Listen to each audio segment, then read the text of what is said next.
오늘 관점이라는 제목으로 Point of View라고 해도 좋고요, Perspective라고 해도 좋고요, 관점이라는 제목으로 우리 말씀 나누겠습니다. 어떤 관점을 갖느냐에 따라서 인생에 대한 해석이 달라집니다. 다시 한번요. 어떤 관점을 갖느냐에 따라서 인생에 대한 해석이 달라집니다.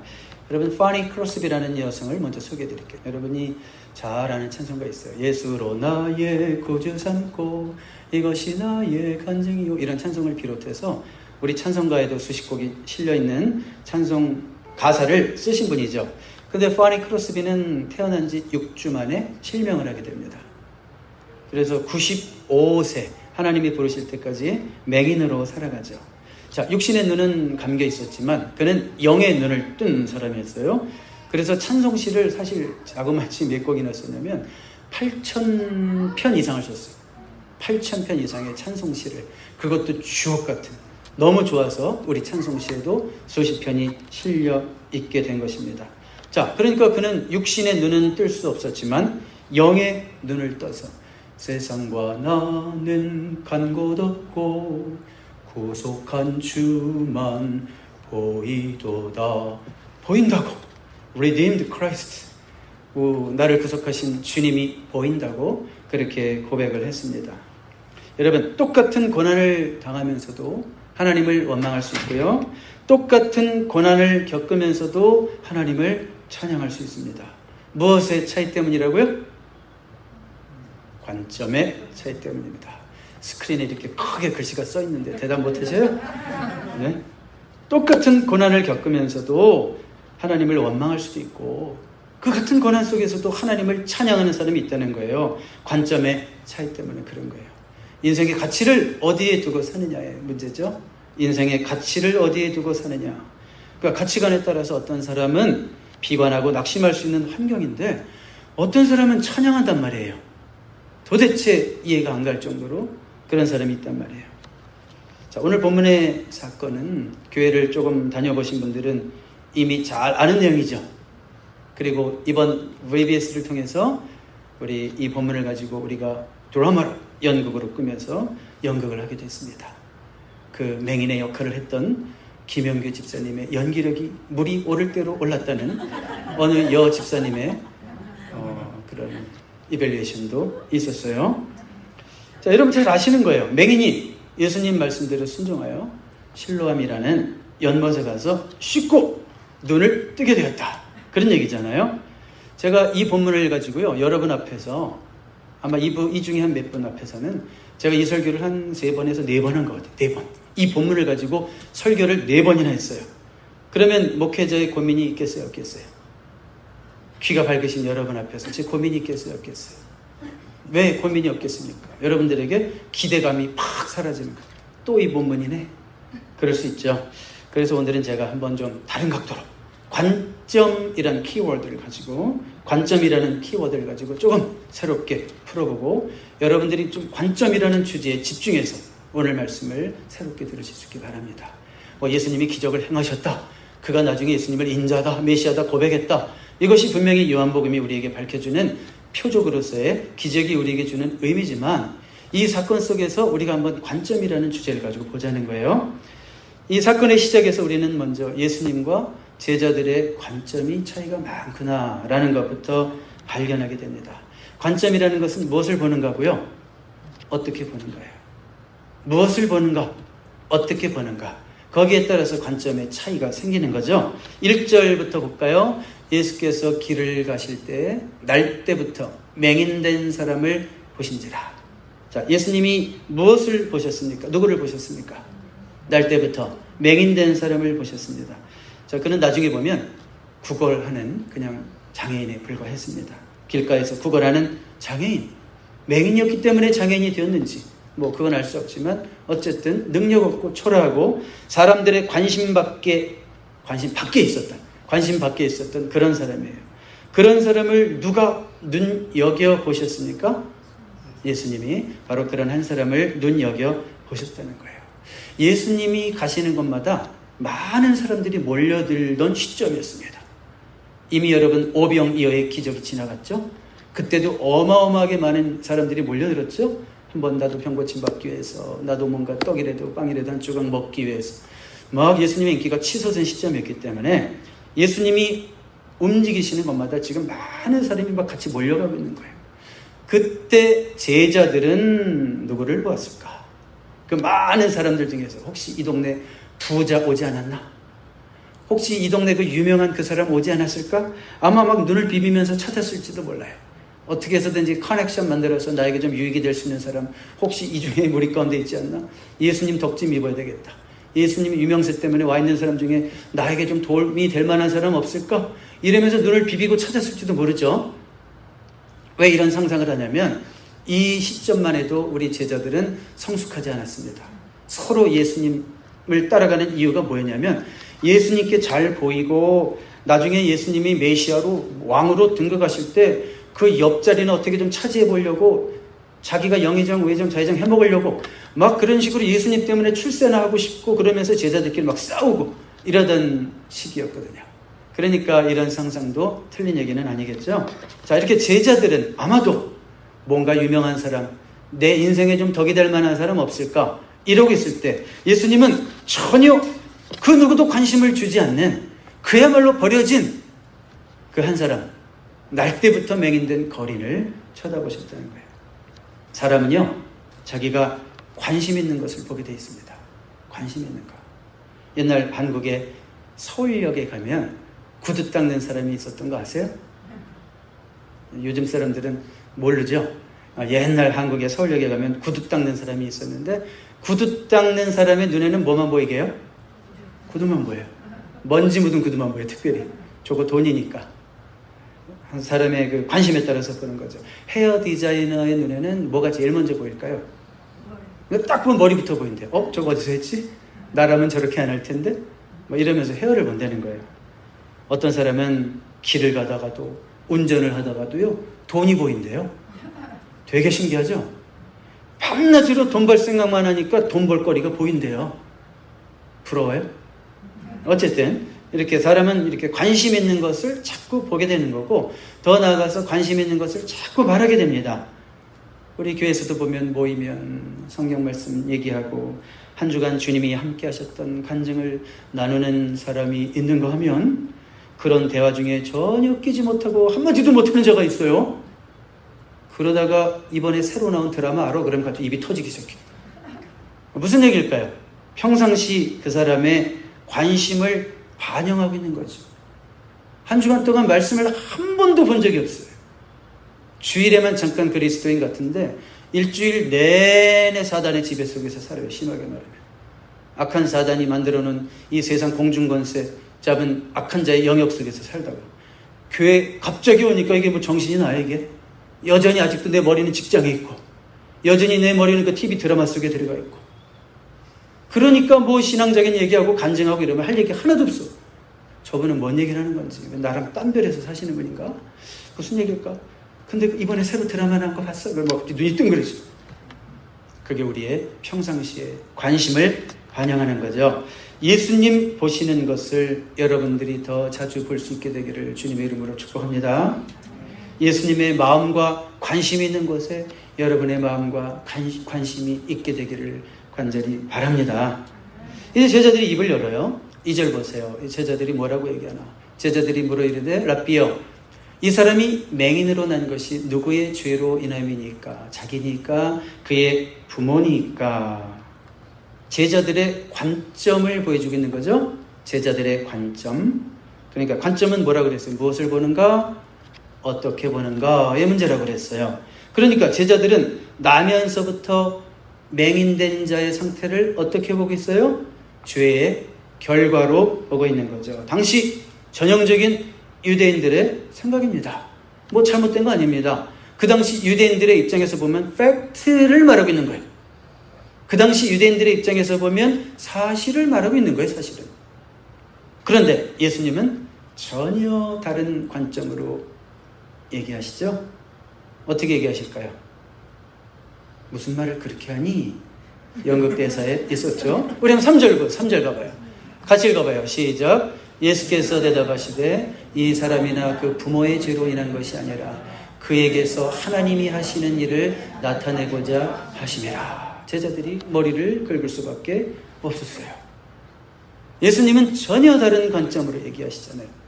아니라고, 죄 때문이 아니라고, 그를 통해서 하나님이 하시는 일을 나타내시려고 하는 거다, 이렇게 말씀하십니다. 이 말씀을 어떻게 해석해야 되냐면, 여러분, 하나님이 당신의 영광을 드러내시기 위해 이 사람을 나면서부터 맹인으로 만들었다라고 하면 틀린 거예요. 그렇게 해석하면 안 돼요. 제 말 항상 끝까지 듣고 아멘해야 되는 거 아시죠? 네. 당신의 영광을 드러내시기 위해 이 사람을 나면서부터 하나님이 맹인으로 만드신 거야 라고 말해버리면 하나님을 나쁜 분으로 몰아가는 거예요. 뭐야, 하나님은 날 때부터 차별하시고, 누구는 거지로 태어나게 하시고, 누구는 맹인으로 태어나게 하시고, 누구는 아주 금숟가락 물고 태어나게 하시나? 이런 식으로 하나님을 나쁜 분으로 몰아가는 거예요. 이 말씀을 그렇게 해석하면 틀리고, 이 말씀을 어떻게 해석해야 되는가? 어떤 이유로 그가 맹인이 되었든지, 그가 지금 어떤 상황, 어떤 형편, 어떤 환경에 있든지, 하나님은 그 모든 것을 합력하여 선을 이루실 수 있고, 어떤 상황 속에서도 당신의 선을 이끌어내실 수 있다, 이렇게 해석해야지 옳은 거예요. 아멘. 이해 가시죠? 네. 그럼 한번 생각해 봐요. 제자들의 관점에서 나온 말과 예수님의 관점에서 나온 말이 듣는 사람 입장에서 너무 틀리겠죠. 제자들의 관점에서 나온 말, 뭐라고 그랬죠? 죄 때문이군요. 죄. 저 사람이 죄져서, 저 부모가 혹시 죄져서, 죄 때. 이 말이 맹인에게는 어떻게 들렸을까요? 충격도 받지도 않았어요. 왜 그럴까요? 평생 들어왔던 말이라. 평생 그렇게 들어왔던 말이에요. 그래도 들으면 또 기분 나빠요, 안 나빠요? 평생 들어왔던 말이긴 해요. 다들 주변에서. 왜? 유대적인 사고가 그러니까. 아이고, 죄를 지어서 뭔가 죄가 있어서 저렇게 됐구나. 평생 들어왔던 말이지만 또 그 얘기를 하고 앉아있어요. 그럼 기분 좋아요, 나빠요? 나쁘죠. 여러분, 못생긴 사람이 평생 살면서 늘 듣는 말이 뭘까요? 못생겼다 너. 평생 들었는데 그 말이 적응이 될까요, 안 될까요? 또 적응이 안 돼. 야, 너 못생겼다. 적응이 안 돼. 기분이 나쁜 거예요. 그러니까 이 사람도 마찬가지. 평생 들어왔던 말이고, 죄 때문이구나. 직간접적으로 많이 들었던 말인데 또 그 얘기가 들려오는 순간 상처를 받는 거예요. 상처를. 제자들은 잔인하고 무례합니다. 설령 그 사람이 죄 때문에 그런 위치에, 상태에 들어갔다고 할지라도 그렇게 면전에서 대놓고 얘기하면 되는 거예요, 안 되는 거예요? 안 되죠. 여러분, 눈이 안 보이는 분들은 어디가 민감해지죠? 귀가, 청력이 무지무지 민감해지죠. 그래서 우리는 뭐 소근소근 작게 얘기했다고 하는데 다 알아듣는단 말이에요. 보통은 그렇단 말이에요. 그래서 맹인은 지금 또 한 번 상처를 입은 겁니다. 작게 말해도 잘 듣는 분들이 또 있어요. 누군지 아세요? 병원에서 큰 병으로 누워있는 분들이 주로 그렇대요. 큰 병으로 누워있는 분들. 그래서 목회자도, 여러분들도 그 병원에 신방 가면 정말 말 조심해야죠. 의사 선생님 말이 얼마 못 산대. 뭐 이런 말을 다 듣는데, 주무시는 줄 알고 얘기했는데 다 들었어. 그래서 신방을 위로가 된 게 아니라 신방 다녀간 다음에 그분이 절망해가지고 눈물을 흘리고 그럴 수도 있다는 거예요. 그래서 우리는 말을 참 조심해야 돼요. 자, 제자들이 한 말이 유대적인 사고에서는 사실일 수도 있다고 그랬죠? 그렇지만 그 사실이 사람에게 격려를 합니까? 절망을 줍니까? 절망을 주죠. 어떤 사람 이렇게 말합니다. 내가 없는 소리 얘기했어? 사실만 얘기했지. 아주 꼴보기 싫죠, 이런 사람. 여러분, 내가 없는 얘기했어? 사실만 얘기했잖아. 팩트를 얘기했다고 다 진실은 아닌 거예요. 사실을 말해서 그 사람을 죽인다면 그게 사실일지는 몰라도 진실은 아니에요. 사실과 진실은 틀린 거예요. 그래서 어떤 사람들은 너무 똑똑하셔가지고 사실로 주변 사람들을 많이 죽이더라고요. 분석의 대가들이 나셨어. 그래서 얼마나 잘 꼬집어내는지 몰라. 그래서 교회에서 시험을 들은 사람들 보면 가끔요, 지금은 그런 분이 없지만 저도 그런 분을 뭐 예전에 오래전에 겪어봤어요. 교회에서 시험이 되는 사람들을 보면 교회에 와서 문제만 소집하고 다닙니다. 이 교회는 이게 문제고 저 교회는 저게 문제고, 아, 목사님 복장부터 마음에 안 들어. 하여튼 뭐 문제만 컬렉하고 다녀요. 그리고 혼자 똑똑한 채 다 하면서 반드시 남들에게 전달해요. 그 불평을. 우리 교회는 뭐가 문제래? 그래서 이제 이렇게 물어볼 때가 있죠. 그렇게 말하고 다니는 목적이 뭡니까? 물어보면 뭐라고 얘기하는지 아세요? 다 교회를 위해서 하는 겁니다. 교회를 위해서 하는 겁니다. 웃기는 소리입니다. 그렇죠? 웃기는 소리죠. 저는 그런 사람이 교회를 건강하게 하고 교회를 세우는데 공헌한 적을 한 번도 본 적이 없습니다. 내가 없는 소리 했어? 사실만 얘기했잖아. 이건 똑똑한 사람의 발언이 아닙니다. 아직 지혜가 없어서 입을 제어하지 못하는 사람이 하는 말이에요. 사실과 진실은 다른 것입니다.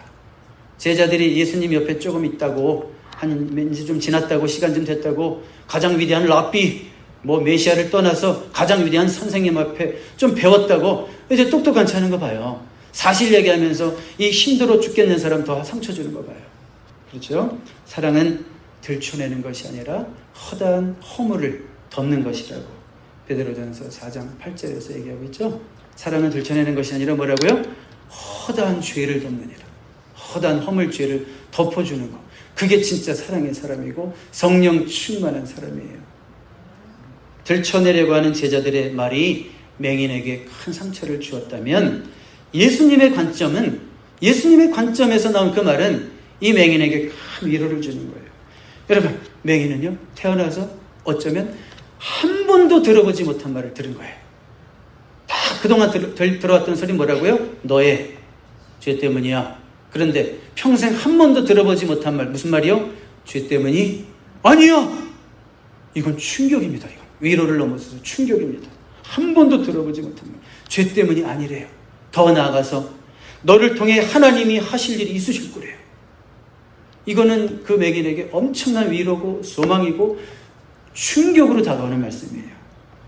교회는 예수님처럼 절망에 빠진 자에게 소망을 말할 수 있어야 되고, 꿈이 없는 자에게 꿈을 말할 수 있어야 된다고 믿습니다.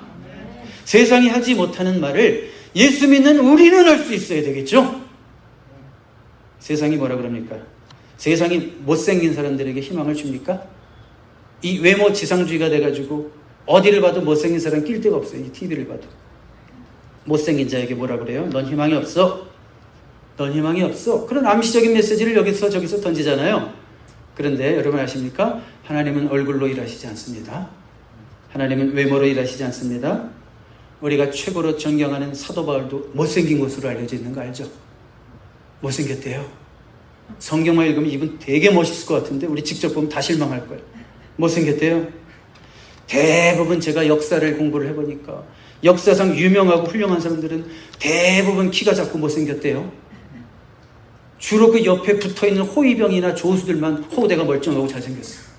월급 조금 받는 사람만. 대부분 저 높은 자리가 있는 사람 보면 다 못생기고 키가 작대요. 제가 무슨 얘기를 하는 거예요? 희망을 얘기하자는 거예요. 희망. 교회는 예수 믿는 자는 세상이 절망을 얘기하는 그 자리에서 희망을 얘기할 수 있어야죠.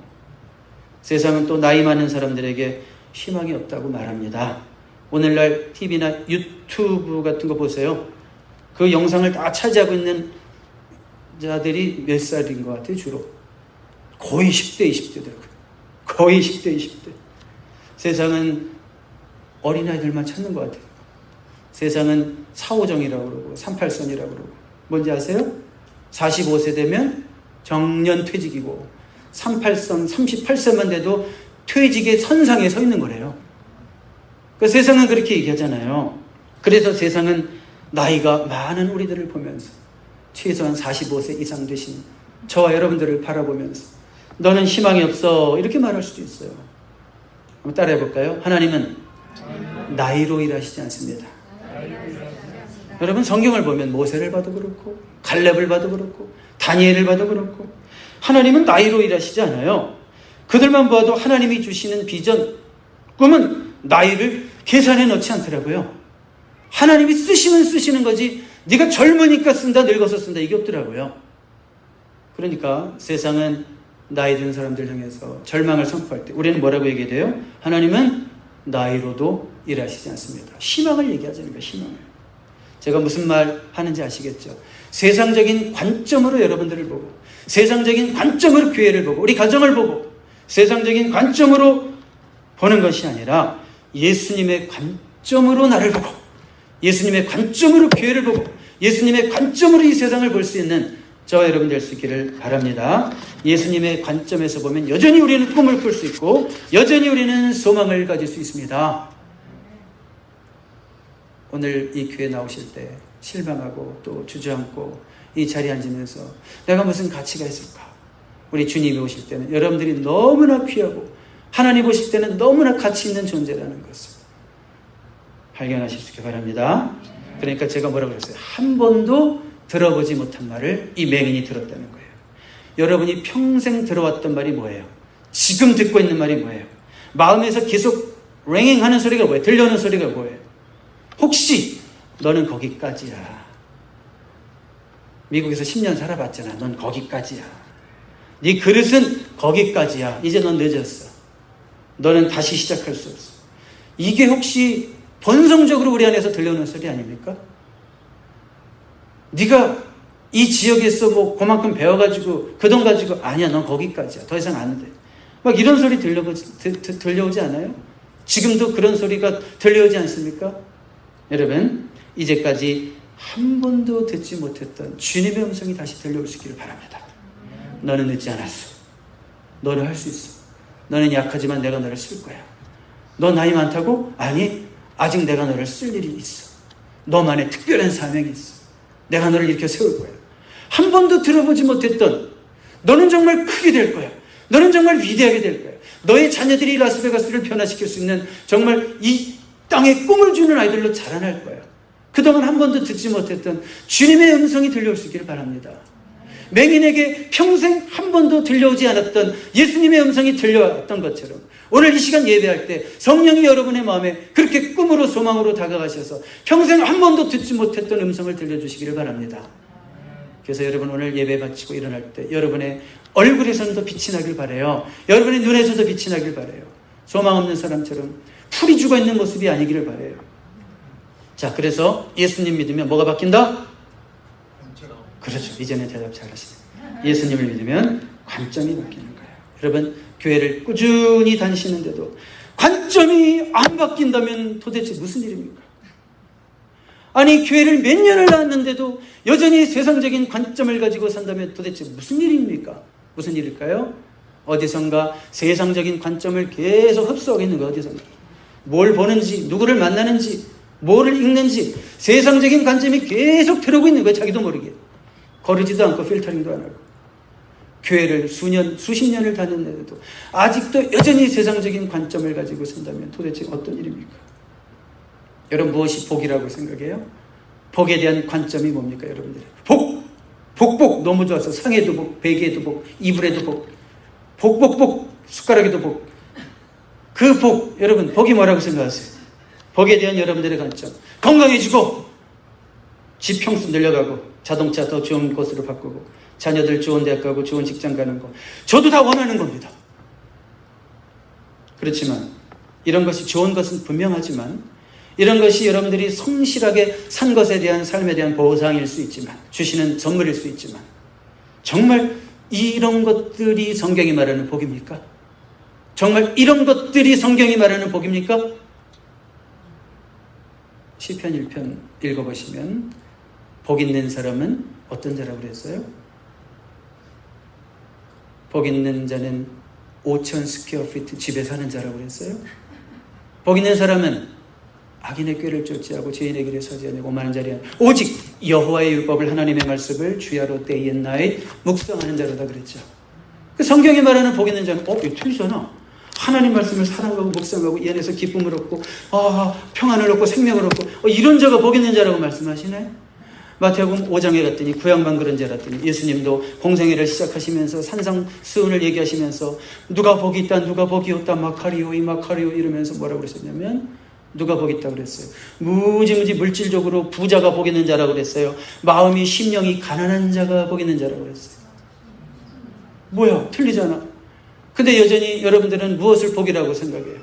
내가 교회를 나오기 때문에 목사님의 설교를 들었기 때문에 오늘 내가 교회에 와서 할 바를 다 했기 때문에 하나님이 내 가정을 축복해 주시다. 화장실이 그동안은 3개밖에 없었는데 4개가 있는 집으로 이사를 가게 될 것이고 또 그 다음에는 화장실이 5개 있는 집으로 이사 가게 될 것이고, 그 다음에는 화장실 6개 있는 집으로 들어가게 될 것이고, 10년에는 화장실 7개 있는 집으로 들어갈 것이고, 그 다음 해에 천국 가고. 이 사람 뭐예요? 평생 화장실 평수만 늘리다가 간 인생이지. 우리의 복에 대한 이해가 뭐냔 말이에요. 자, 오늘 소경이 눈 뜬 얘기입니다. 그렇지만 육신의 눈보다도 우리는 영적으로 정말 눈을 뜬 자들입니까? 영의 눈을 떠서 관점이 바뀌었습니까?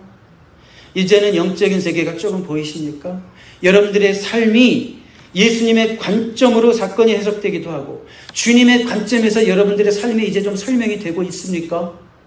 그리고 정말 이 세상에서 무엇이 가치 있는 것인지, 내 삶에서 무엇이 가치 있는 것인지, 어떤 그 가치관에 대한 근본적인 변화가 일어났습니까? 일어나고 있습니까? 여러분들의 영의 눈이 뜨담한 눈이 되지 않기를 바랍니다. 예수 믿는 자는 분명 영의 눈이 떠졌을 텐데, 여전히 그 관점이 세상적인 것을 더 많이 바라보고 있다면 여러분들은 눈이 뜨담한 자들이에요. 예수님의 관점이 점점 여러분의 관점이 될 수 있기를 바랍니다. 세상 것만 쫓다가 가장 귀한 것을 놓치는 인생 한 사람도 없게 되기를 바랍니다. 이 땅에서 80년, 90년만을 위해서 살지 말고 영원한 것을 붙잡는 여러분이 될 수 있기를 바랍니다. 기도하겠습니다. 주님, 우리의 눈을 뜨게 하옵소서. 예수님의 관점을 우리에게도 주옵소서. 세상이 보는 것과 다른 눈을 우리에게 주옵소서. 세상이 절망을 말할 때에도 예수님 안에서 희망을 선포하는 자가 되게 하옵소서. 천국 영생을 소망하게 하시고 세상 그 무엇과도 바꿀 수 없는 가장 귀한 분, 그분이 예수님이라고 고백하면서 살아갈 수 있는 우리가 되게 하옵소서. 예수 그리스도 이름으로 감사드리며 기도드립니다. 아멘. 우리 찬양 같이 드리겠어요. 어떤 찬양이냐면, 아버지 당신의 마음이 있는 곳에 나의 마음이 있기를 원해요. 아버지 당신이 바라보는 영혼에게 나의 두 눈이 향하길 원해요. 주님의 눈이 나의 눈이 되고, 주님의 관심이 나의 관심이 되고, 주님의 관점이 나의 관점이 될 수 있는 그런 소망을 담아서 우리 찬양 같이 드리겠습니다.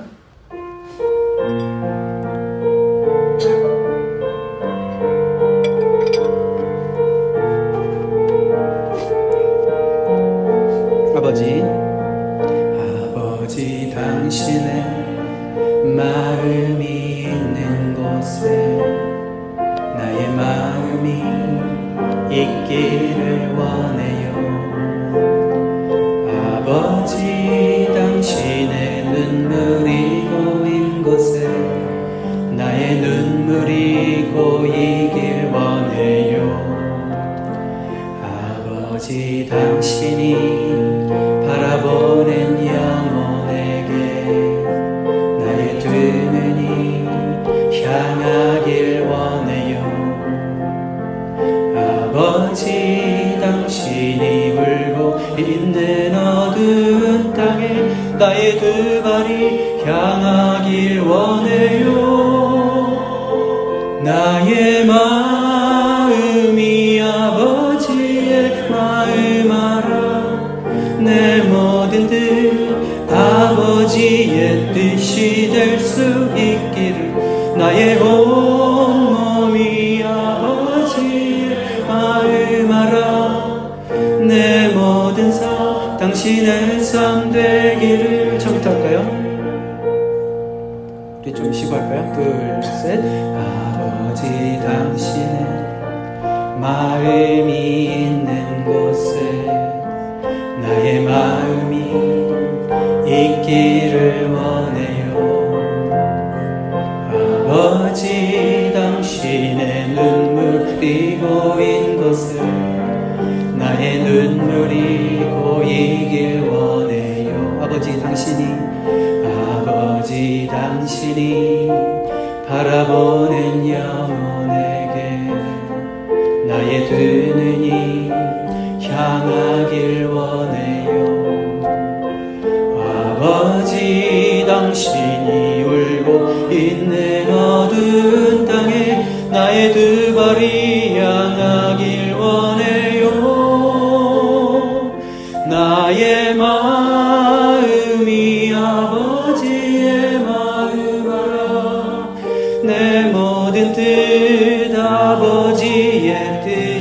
될 수 있기를 나의 온몸이 아버지의 마음 알아.